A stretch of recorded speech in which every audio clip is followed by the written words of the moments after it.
లోక్సభ ఎన్నికల ప్రచారంలో భాగంగా ప్రధానమంత్రి నరేంద్ర మోడీ ముస్లింలపై తన అక్కసును వెళ్లగక్కారు. దేశంలో వ్యక్తిగత సంపదనంతా ముస్లింలకు పంపిణీ చేయాలని కాంగ్రెస్ యత్నిస్తుందని ప్రధాని తీవ్ర ఆరోపణలు చేశారు. రాజస్థాన్లో బీజేపీ అభ్యర్థుల తరఫున ప్రధాని మోడీ నిన్న ఎన్నికల ప్రచారం నిర్వహించారు. ఆ సందర్భంగా మాట్లాడుతూ, నా తల్లులు చెల్లెళ్ల దగ్గర ఉన్న బంగారం లెక్క తీస్తామని ఈ అర్బన్ నక్సల్స్ పార్టీ మేనిఫెస్టో చెబుతోంది. మీ కష్టార్జితాన్ని చొరబాటుదారులకు పంచేందుకు సిద్ధమవుతోంది.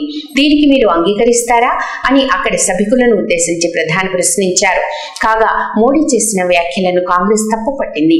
కాంగ్రెస్ మేనిఫెస్టోలో హిందూ ముస్లిం అనే పదాలనే పొందుపరచలేదని ఆ పార్టీ నేత పవన్ ఖేరా పేర్కొన్నారు. ప్రధాని మోడీ తన స్థాయిని మరిచి అబద్దాలను ప్రచారం చేస్తున్నారని, మొదటి దశ ఓటింగ్ లో నిరాశకు గురి కావడంతో భయంతో ఇప్పుడు ప్రజల దృష్టిని సమస్యల నుంచి మళ్లించాలని చూస్తున్నారని కాంగ్రెస్ అధినేత రాహుల్ గాంధీ నరేంద్ర మోడీ వ్యాఖ్యలపై మండిపడ్డారు.